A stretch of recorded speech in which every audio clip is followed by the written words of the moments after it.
दीदी सोहागिन रघु नंदन के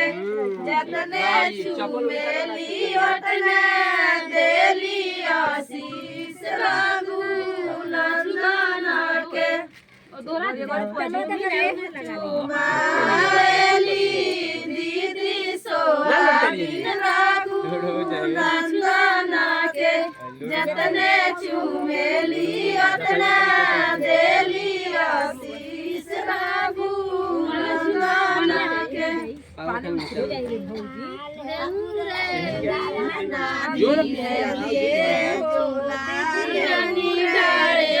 पानी सुबह